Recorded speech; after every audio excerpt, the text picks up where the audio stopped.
नमस्कार विद्यार्थियों, मैं डॉक्टर अमित सिंह आपका पुनः स्वागत करता हूं उड़ान द फ्लाई के इस यूट्यूब चैनल में। और आज हम लोग बात करेंगे बीए पार्ट सेकेंड ईयर के फर्स्ट पेपर के संदर्भ में, जहां पर हम बात कर रहे थे इजिप्टियन सिविलाइजेशन की, मिस्र की सभ्यता की। और इस मिस्र की सभ्यता के अंतर्गत सबसे पहले हम लोगों ने बात की थी मिस्र की भौगोलिक परिस्थितियों के संदर्भ में। उसके बाद हमने नील नदी के महत्व को समझा। उसके बाद हम लोगों ने बात की वहाँ के राजनीतिक संगठन के संदर्भ में, जहाँ पर फ़रों के संदर्भ में हम लोगों ने बातचीत की।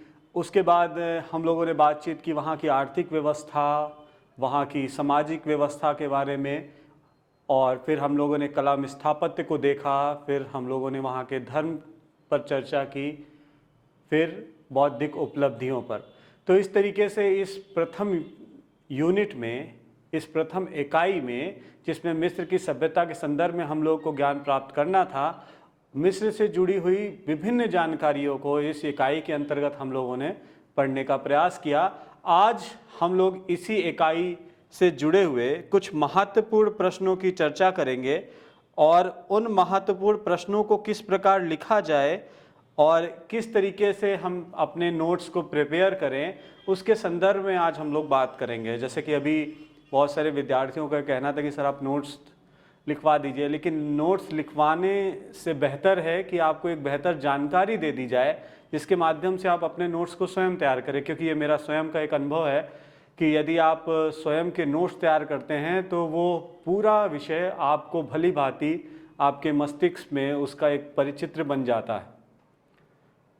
यदि कोई अध्यापक आपको कुछ लिखा देता है तो कुछ समय के पश्चात आप उस पर ध्यान नहीं देते, लेकिन अगर स्वतः लिखते हैं तो लेखन कला की जो लेखन कला है उसमें भी आप पारंगत हो जाते हैं। और धीरे धीरे, क्योंकि आपके द्वारा लिखी गई चीज़ें हैं, तो आपको वह कंठस्थ भी हो जाती है, आपको वो याद भी हो जाती है और बहुत आसानी से आप उसको एग्ज़ाम्स में प्रदर्शित कर सकते हैं, लिख सकते हैं। तो ये बहुत महत्वपूर्ण प्रक्रिया है नोट्स की प्रिपरेशन की, क्योंकि ये अभी आपका ग्रेजुएशन का पीरियड है। इसके आगे आप सिविल सर्विसेज की तरफ जाएंगे और सिविल सर्विसेज में जब मेंस वगैरह लिखने लगेंगे तो ये जो लेखन की कला है, ये ही कला आगे चल करके आपके जीवन में, आपकी उन प्रतियोगी परीक्षाओं के जीवन में एक महत्वपूर्ण भूमिका निभाएगी।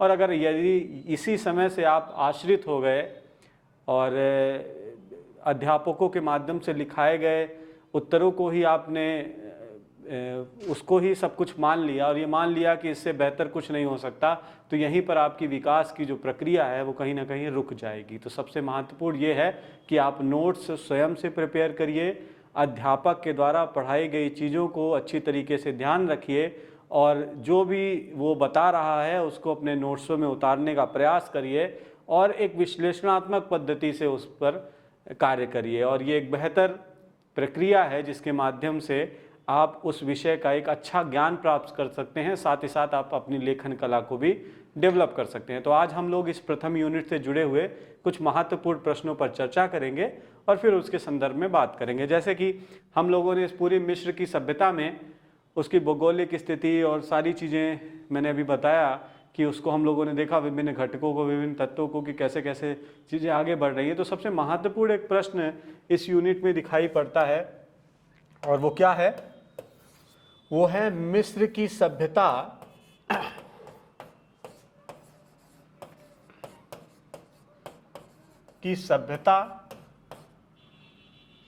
की प्रमुख विशेषता बताइए। मिस्र की सभ्यता की प्रमुख विशेषताएं बताइए।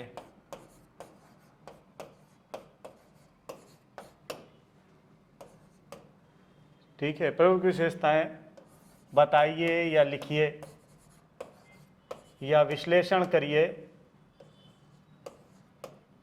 इस तरीके का प्रश्न आपका आ सकता है। तो इस प्रश्न में अगर आप देखें तो क्या है? विशेषताओं को बताना है। तो विशेषता क्या है? विशेषता किसी सभ्यता या संस्कृति का वह पक्ष है जो कि उस संस्कृति के प्रमुख तत्वों को उजागर करता है, कि उस संस्कृति का प्रमुख तत्व क्या है और जिसके कारण वो पहचानी जाती है। अगर आपसे पूछा जाए कि आपकी क्या विशेषता है, तो आप बताएंगे कि मेरा कद लंबा है या मेरा चेहरा ऐसा है, मेरी नाक ऐसी है, लेकिन ये तो एक आपके आउटलाइन है, आपका एक वो हो गया, देखने में आप ऐसे लगते हैं। लेकिन उसके अलावा आपकी क्या विशेषता है? तो आप कहेंगे मैं गाना गा लेता हूँ, मैं अच्छा लिख लेता हूँ, मैं दौड़ लेता हूँ, मैं लोगों की बातें सुन लेता हूँ। तो ये सारी चीज़ें जो है आपकी विशेषता के तौर पर आ जाती हैं। मैं जो है अच्छा नाच लेता हूँ, बहुत लोगों की विशेषता नाचना होता है, वो बढ़िया नाचते हैं, तो कहीं ना कहीं ये आपकी विशेषता के अंतर्गत आता है। तो जब हम किसी सभ्यता के संदर्भ में बात करते हैं और उसकी विशेषता के संदर्भ में बात करते हैं, तो मैंने बताया था कि विशेषताओं के अंतर्गत वो सारी मौलिक चीज़ें आ जाती हैं जिससे उस सभ्यता की पहचान होती है। तो मिस्र की सभ्यता की पहचान कैसे है? मिस्र की सभ्यता की पहचान है वहाँ के राजनीतिक संगठन से। मिस्र की सभ्यता की जो पहचान है वो वहाँ की आर्थिक व्यवस्था से है। मिस्र की सभ्यता की जो पहचान है वो वहाँ की कलात्मकता से है, वहाँ की बौद्धिक उपलब्धियों से है। तो अगर आपको इस प्रश्न के उत्तर के तौर पे लिखना होगा तो सबसे पहले, चाहे ये प्रश्न हो या कोई भी प्रश्न हो, अगर किसी उत्तर को हमें लिखना है तो उत्तर लिखने में 3 चीज़ बहुत महत्वपूर्ण होती है। पहली जो चीज़ है वो है किसी भी प्रश्न की भूमिका बनाना। और एक और चीज़ मैं यहीं पर बता दूं आप लोगों से कि अक्सर क्या होता है कि हम ये समझ नहीं पाते हैं कि हमें उत्तर क्या देना है। बहुत सारे विद्यार्थियों की ये एक बहुत बड़ी परेशानी है कि जब वो एग्जामिनेशन हॉल में जाते हैं और प्रश्न को देखते हैं और प्रश्न को देखने के बाद जो उसका वास्तविक उत्तर है उसको ना दे करके वो इधर उधर की बातों को लिख करके चले आते हैं और बाद में उन्हें ऐसा लगता है कि मैंने बहुत अच्छा उत्तर लिखा और उनको उस उत्तर की अपेक्षा बहुत अच्छे नंबर प्राप्त नहीं होते, अंक प्राप्त नहीं होते हैं। तो सबसे महत्वपूर्ण चीज़ क्या है किसी प्रश्न के उत्तर को लिखने का? वो ये है कि सबसे पहले हमें समझना है कि प्रश्न में पूछा क्या जा रहा है, उसकी आवश्यकता क्या है, प्रश्न की आवश्यकता क्या है, वो क्या आपसे जानना चाहती, एग्जामिनर आपसे क्या जानना चाहता है। तो एग्जामिनर आपसे जानना चाहता है कि उस विषय की आपको अच्छी जानकारी है कि नहीं। वो ये नहीं जानना चाहता कि आप उस विषय से इतर उतर कुछ भी लिख दें। तो उस विषय की जानकारी होगी तो आप उस जानकारी को प्रदर्शित कैसे करेंगे उसके संदर्भ में हम लोग बात करें तो सबसे पहले किसी भी प्रश्न का उत्तर लिखने के समय हमें उस प्रश्न की भूमिका पर बहुत महत्वपूर्ण उस भूमिका पर बहुत महत्वपूर्ण ध्यान देना पड़ता है। हमें उस प्रश्न की भूमिका बनानी पड़ती है। जैसे इस प्रश्न का उत्तर अगर आपको लिखना है कि मिस्र की सभ्यता की प्रमुख विशेषताएं बताइए, तो इस उत्तर को लिखने के लिए हमें सबसे पहले ये जानना होगा कि मिस्र की सभ्यता है क्या, मिस्र की सभ्यता किस क्षेत्र में रही है, मिस्र की सभ्यता के प्रमुख लक्षण क्या है, कौन कौन से तत्व हैं जो कि मिस्र की सभ्यता को आज वर्तमान दौर में एक महत्वपूर्ण विश्व की प्राचीन सभ्यता के तौर पे स्थापित करता है। और ये सारी बातें कहीं ना कहीं हमें भूमिका को बनाने में बहुत महत्वपूर्ण चीज़ें रखती, बहुत महत्वपूर्ण पक्ष रखती हैं। इसका कैसे रखती हैं? जैसे कि आपको पता है कि मिस्र कहाँ है, तो आप इस भूमिका में बताएंगे कि मिस्र कहाँ है। उसके बाद आप उसकी भौगोलिक परिस्थिति को दर्शाएंगे कि किन भौगोलिक परिस्थिति में रहे, क्योंकि मैंने जब इस प्रश्न पत्र की शुरुआत की थी ये बात बताई थी कि किसी भी सभ्यता या संस्कृति के उदय होने में उस स्थान विशेष का बहुत महत्वपूर्ण योगदान होता है, क्योंकि उस स्थान विशेष की जो भौगोलिक परिस्थितियाँ होती हैं वो मानवीय व्यवहार को प्रभावित करती हैं। और जब मानवीय व्यवहार प्रभावित होता है तो यही मानवीय व्यवहार का जो सम्मोहन है वो संस्कृति के तौर पर दिखाई पड़ता है। और यही संस्कृतियाँ बाद में जब भौतिक स्वरूप ग्रहण कर लेती हैं तो एक सभ्यता के तौर पे दिखाई पड़ने लगती है। तो ये एक तरीके से एक क्रोनोलॉजी है जो कि हम अक्सर सभ्यताओं के संदर्भ में बात करते हुए फॉलो करते हैं। तो इस भूमिका के संदर्भ में हमें ध्यान देना होगा कि सबसे पहले हम मिस्र की उस संपूर्ण परिस्थितियों को वहाँ पे दर्शाएंगे, जैसे कि हम उसकी स्थिति को लिखेंगे, उसकी भौगोलिक परिस्थिति को बताएंगे, फिर हम बताएंगे कि क्यों ये सभ्यता विश्व में इतनी महान है। तो हम बताएंगे कि एक ऐसी सभ्यता है जो कि नील नदी का उसमें बहुत महत्वपूर्ण रोल रहा है, और साथ ही साथ फिर हम बताएंगे कि विश्व में उस सभ्यता को किस तरीके से देखा जाता है। तो एक इन शॉर्ट एक भूमिका तैयार हो गई। उसके बाद हम आएंगे उत्तर के मुख्य भाग पर। अब उत्तर का मुख्य भाग क्या होता है? उत्तर का मुख्य भाग मुख्य रूप से जो पूछा गया है उसके संदर्भ में जानकारी देना होता है। जैसे कि इसका अगर हमें देखना हो कि इस प्रश्न का मुख्य भाग क्या है, तो इस प्रश्न का मुख्य भाग है प्रमुख विशेषताएं। ठीक है। जैसे कि अगर हम इस प्रश्न के भूमिका को देखें तो इसकी भूमिका क्या है, इसकी भूमिका है मिस्र की सभ्यता। हमें पहले मिस्र की सभ्यता को देखना है, उसके संदर्भ में एक सामान्य जानकारी देनी है अपने भूमिका वाले पार्ट में। उसके बाद इसका आता है इसका मुख्य भाग आता है जिसका यहाँ पर जो मतलब है वो है प्रमुख विशेषताएं। तो हमें प्रमुख विशेषताओं पे गौर करना है। उसके बाद आता है तीसरा पार्ट और वो है निष्कर्ष का। और ये एक बहुत महत्वपूर्ण पार्ट है क्योंकि ये हमेशा विद्यार्थी की विश्लेषण क्षमता को दिखाता है। जैसे यहाँ पे अगर हम सामान्यता देखें इस प्रश्न के अंतर्गत कि इसका निष्कर्ष कैसे होगा, तो बेसिकली यहाँ पे कभी कभी ये बताइए जो है वो निष्कर्ष निकालने में एक महत्वपूर्ण भूमिका निभाता है। और कहीं कहीं पे बताइए की जगह विश्लेषित किया हुआ भी लिखता है कि विश्लेषण करिए, विश्लेषण करिए, ठीक है। और कहीं कहीं लिख देता है कि आलोचनात्मक व्याख्या करिए। तो ये विभिन्न तरीके के नाम होते हैं और ये हमारी निष्कर्ष को तय करते हैं। जब हम विश्लेषण करते हैं, विभिन्न घटकों का अध्ययन करने के बाद उनमें आपस में एक तुलनात्मक अध्ययन करने का प्रयास करते हैं, तब निष्कर्ष बेहतर तरीके से लिखा जाता है। अब हम इस प्रश्न पर आएं तो इस प्रश्न का मुख्य भाग क्या है? मुख्य भाग है प्रमुख विशेषताएं। तो प्रमुख विशेषताओं को जब हम गौर से देखेंगे तो प्रमुख विशेषताओं में हमें क्या देखना है?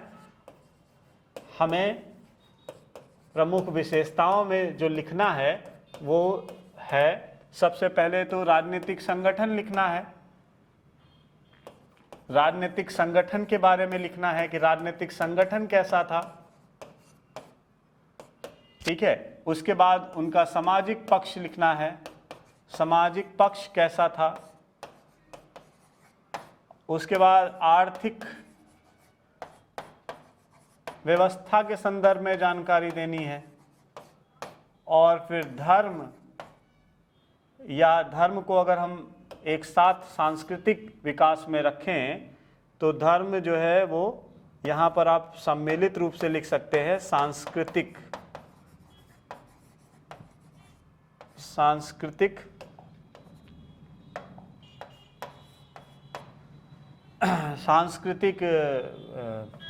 पक्ष या सांस्कृतिक तत्व, ये आप लिख सकते हैं। तो राजनीतिक संगठन के अंतर्गत आपको लिखना क्या होगा? आपको बताना होगा फराव के बारे में, फिर प्रांतीय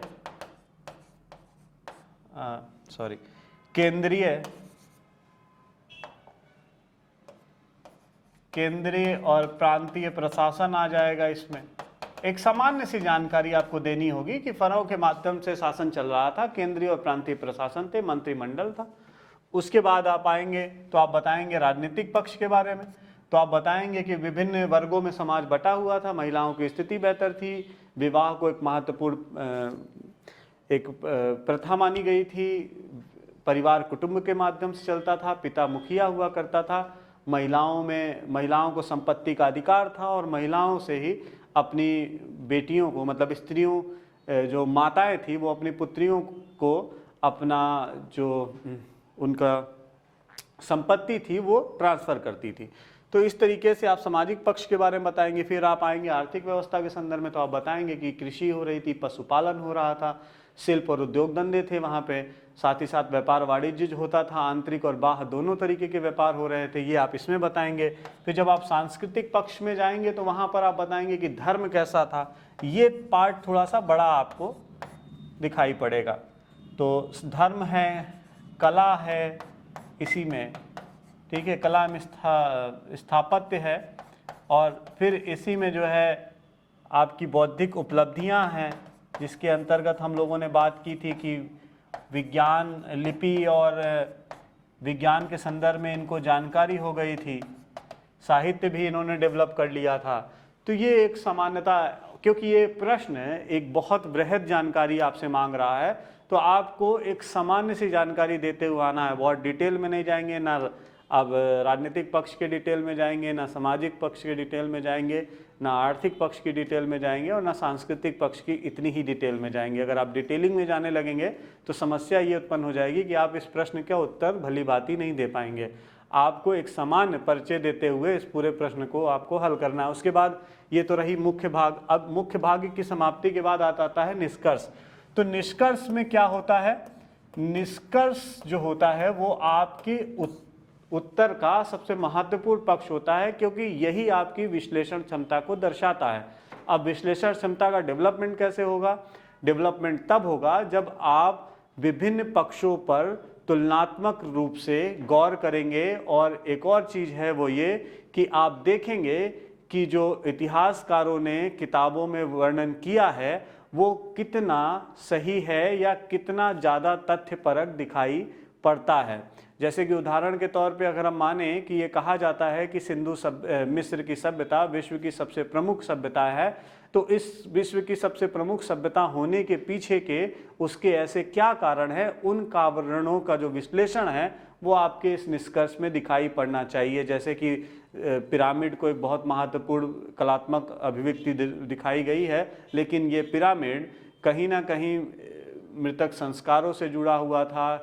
क्यों इसको, और बाद के कालों में क्यों इसको कंटिन्यू नहीं किया जा सका, एक ही काल तक क्यों सीमित रहा, बाद में मंदिर क्यों बनाए जाने लगे? तो इस तरीके से कुछ ऐसे प्रश्न हमेशा मस्तिष्क में आने चाहिए जो कि आपकी विश्लेषण क्षमता को डेवलप करेंगे, और वही विश्लेषण क्षमता आपके निष्कर्ष में आएगी। और इस प्रमुख विशेषताओं में जब आप सभी पहलुओं पर चर्चा कर लेंगे तो एक उसका निचोड़ अपनी भाषा में आप निष्कर्ष के तौर पर लिख सकते हैं, और इस प्रकार आपका ये जो उत्तर है वो पूर्ण हो जाएगा और आपको एक बेहतर अंक ये दे करके जाएगा। और ना सिर्फ विश्वविद्यालय परीक्षाओं में बल्कि किसी भी परीक्षा में, किसी भी सिविल की परीक्षा में, किसी भी एग्ज़ाम में आप जहाँ पर अधिक अंक पा सकते हैं अपनी विश्लेषण क्षमता को दर्शा करके, लिख करके, वहाँ पर आपको यह प्रक्रिया बहुत महत्वपूर्ण भूमिका निभाएगी। तो एक प्रश्न तो ये रहा। अब एक और महत्वपूर्ण प्रश्न इससे संबंधित हो सकता है, जैसे कि अक्सर पूछा जाता है कि मिस्र की धार्मिक क्रांति के संदर्भ में जानकारी दीजिए, या धार्मिक क्रांति के बारे में बताइए।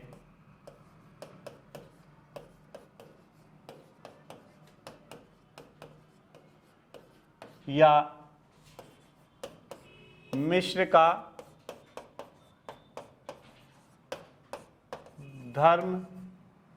मिस्र के धार्मिक स्वरूप पर चर्चा कीजिए।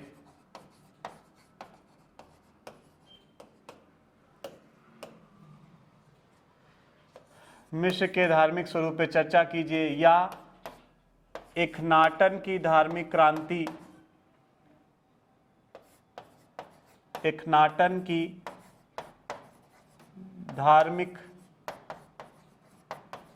क्रांति के संदर्भ में विश्लेषणात्मक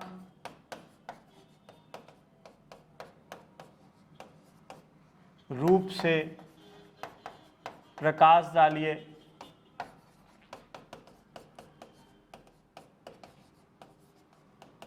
तो ये एक ही प्रश्न को कई तरीके से पूछा जा सकता है। जैसे पहला जो प्रश्न है, मिस्र की धार्मिक प्रवृत्ति के संदर्भ में, धार्मिक क्रांति के बारे में बताइए मिस्र की।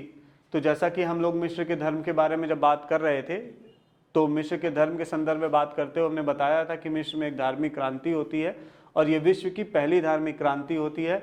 और इस धार्मिक क्रांति के पश्चात एक ईश्वरवाद की स्थापना की जाती है। वहाँ पर एक ईश्वर स्थापित हो जाता है और उसी ईश्वर को फिर धीरे धीरे स्थापित करने का प्रयास इखनाटन के द्वारा किया जाता है, जिसका कि पहले नाम ओमनहोतप था। बाद में वो अपने नाम पर आतेन नामक उपाधि धारण कर लेता है और इखनाटन बन जाता है। तो वो आपको यहाँ बताना पड़ेगा। अब दूसरा प्रश्न है, मिस्र के धार्मिक स्वरूप पर चर्चा कीजिए। स्वरूप कैसा था? तो जब हम स्वरूप के संदर्भ में बात करेंगे तो आप देखेंगे कि स्वरूप हमें बताना पड़ेगा, और वो स्वरूप होगा जैसे कि मिस्र का जो धर्म था, आप एक सामान्य जानकारी, फिर वहीं पे ये बात आएगी कि पहले आप भूमिका बनाएं कि मिस्र का धर्म कैसा था, किस किस प्रकार की चीज़ें थी, उसके बाद फिर आप आएंगे मुख्य भाग पे। तो अगर हम धार्मिक स्वरूप की चर्चा कर रहे हैं तो स्वरूप में हम देखेंगे कि सबसे पहले मिस्र में क्या दिखाई पड़ता है, दिखाई पड़ता है बहुदेववाद।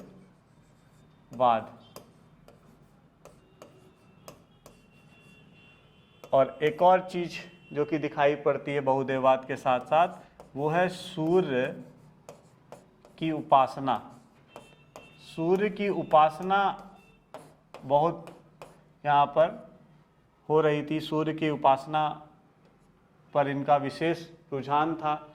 इसके बाद बहुदेववाद, बेसिकली अगर हम देखें तो पहले सूर्य की उपासना आएगी और फिर बहुदेववाद आएगा, क्योंकि ये इनिशियल है। पहले सूर्य आया, ओमान और रे देवता आए, उसके पहले भी प्राचीन काल में कुछ देवता थे, होरुस थे, अनुबिस थे, ये सारे देवता वहाँ पे मौजूद थे। लेकिन जितनी प्रतिष्ठा ओमान और रे को मिली, सूर्य को मिली, उतनी प्रतिष्ठा शायद ही किसी ईश्वर को विश्व के किन्हीं भागों में मिली होगी, और मिस्र में ऐसा बहुत ज़्यादा दिखाई पड़ता है। तो सूर्य की उपासना उनके धार्मिक स्वरूप का एक लक्षण प्रदर्शित करता है। उसके बाद बहुदेववाद, बहुत सारे देवी देवता यहाँ पर हमें दिखाई पड़ते हैं। इसके बाद हम देखें तो इनके धर्म में पुरोहितवाद का भी बोलबाला दिखाई पड़ता है, पुरोहितवाद इनके धर्म में दिखाई पड़ रहा है। इसके बाद अगर हम देखें तो इनके धर्म में जो है वो स्वर्ग और नरक की अवधारणा भी दिखाई पड़ती है। ठीक है, इसके अलावा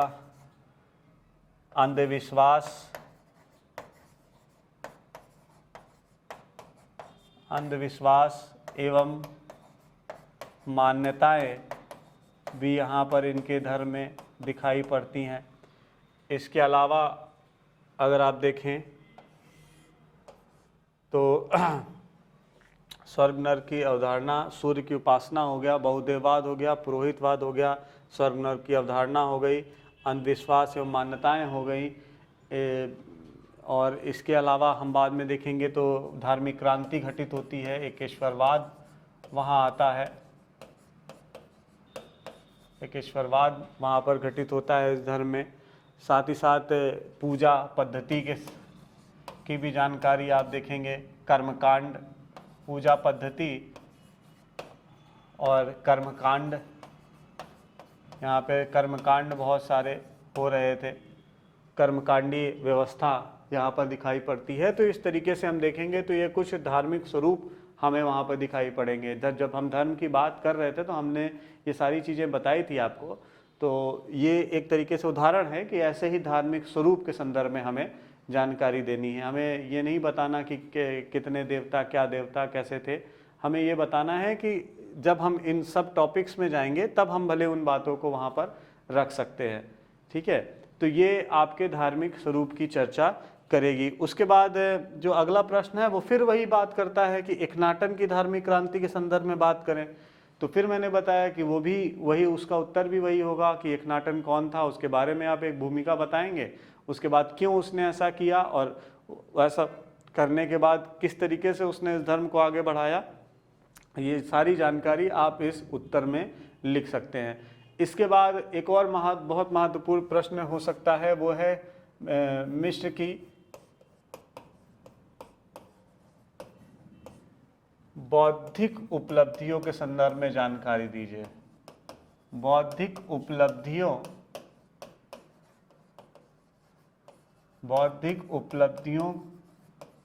के संबंध में जानकारी दीजिए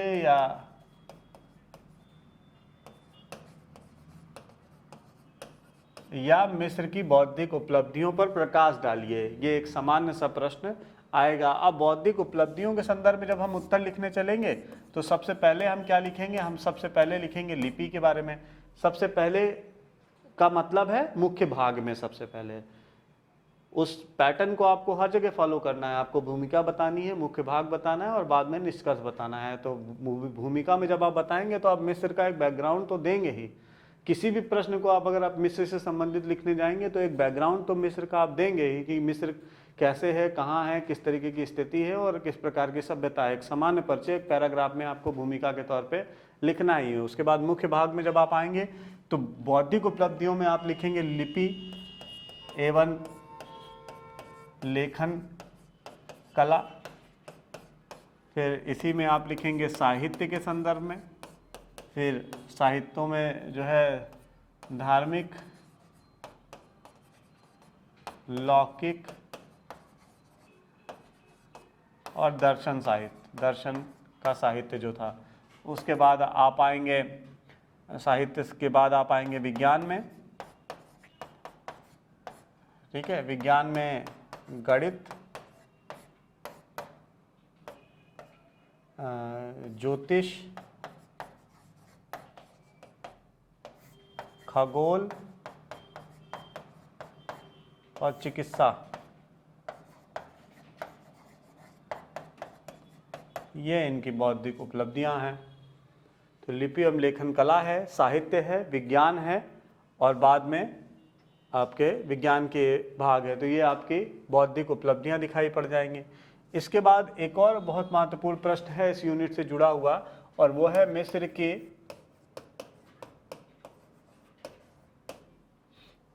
वास्तुकला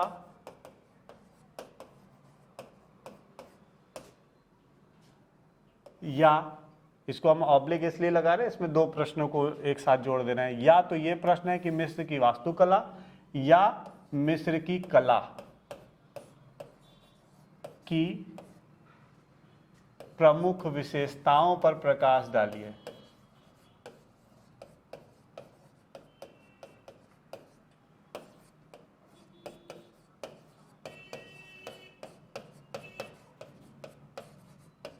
तो ये एक प्रश्न हो गया। तो अब वास्तुकला या कला, तो फिर से वही कला वाली बात आ जाएगी। तो कौन कौन सी कला थी मिस्र में? 5 तरीके की कला थी। एक तो वास्तुकला थी, तो भूमिका बनाने के बाद मुख्य भाग में अगर वास्तुकला पूछा जाए तो सिर्फ वास्तुकला लिखिएगा। अगर कला पे पूछा जाए तो आपको वास्तुकला भी लिखना है। उसके बाद आपको मूर्तिकला भी लिखना है। उसके बाद आपको चित्रकला की जानकारी भी देनी है। उसके बाद आपको उद्गृत कला भी बतानी है और फिर बाद में आपको गौड़ कला भी बतानी है। ठीक है, तो इस तरीके से कला वाले पोर्शन को आपको हल करना है। वास्तुकला अगर पूछे तो सिर्फ वास्तुकला, जिसमें कि पिरामिड, मंदिर के बारे में आपको बताना है और उसका जो डेवलपमेंट है उसको बताना है। लेकिन अगर आप कला के संदर्भ में आपसे प्रश्न पूछा जाए तो आप जो है वास्तुकला, मूर्तिकला, चित्रकला, उद्गृत कला और गौड़ कलाओं को बता सकते हैं। तो इस तरीके से इस प्रश्न का उत्तर भी आप लिख सकते हैं। तो आज के इस वीडियो में हम लोगों ने बात की मिस्र के प्रमुख जो प्रश्न आ सकते हैं इस प्रथम यूनिट से जुड़े हुए। और आपके दिमाग में अगर कुछ भी संशय हो या किसी भी प्रकार का प्रश्न हो तो अपने कमेंट्स के माध्यम से आप प्रश्न पूछ सकते हैं, मैं उसका उत्तर दूंगा। और आप लोगों के जो प्रश्न हैं वो बहुत महत्वपूर्ण हैं, इसलिए ज़्यादा से ज़्यादा कमेंट करें। तो ये मैं आज के बाद मान के चलता हूँ कि हम इस प्रथम यूनिट से जुड़ी हुई चीज़ों पर चर्चा कर चुके हैं और अगर कुछ प्रश्न होंगे तो हम चर्चा करते भी जाएंगे। लेकिन आने वाले वीडियोज़ में अब हम लोग सेकेंड यूनिट की तरफ बढ़ेंगे, जहाँ पर हम बात करेंगे मेसोपोटामियन सिविलाइजेशन के बारे में, मेसोपोटामियन सभ्यता के बारे में, जहाँ पर सभ्यता के विभिन्न चरण, विभिन्न प्रकार दिखाई पड़ते हैं और आगे चल करके उन पर इलेबरेशन से उन पर प्रमुख रूप से प्रकाश डाला जाएगा। तो आज के लेक्चर के लिए बस इतना ही। और मैं आप सबसे पुनः वही बात दोहराना चाहूँगा कि उड़ान द फ्लाई के इस यूट्यूब चैनल को ज़्यादा से ज़्यादा सब्सक्राइब करें, वीडियो को देखें और गहनता से देखें। यदि आपको लगे कि कुछ आपके मस्तिष्क में प्रश्न उत्पन्न हो रहे हैं तो उन प्रश्नों को आप अपने कमेंट्स के माध्यम से तुरंत लिख दें। और आपके लाइक और कमेंट ही हमारे इस प्रक्रिया को एक महत्वपूर्ण स्थान तक ले जाने के लिए बहुत उपयोगी है। इसलिए आपके कमेंट आना बहुत अनिवार्य है। तो कमेंट जरूर करें, क्योंकि आपके कमेंटों के माध्यम से ही यह प्रक्रिया एक बेहतर दौर की तरफ जा सकती है। तो आज के लिए बस इतना ही, फिर मिलते हैं अगले वीडियो में। नमस्कार।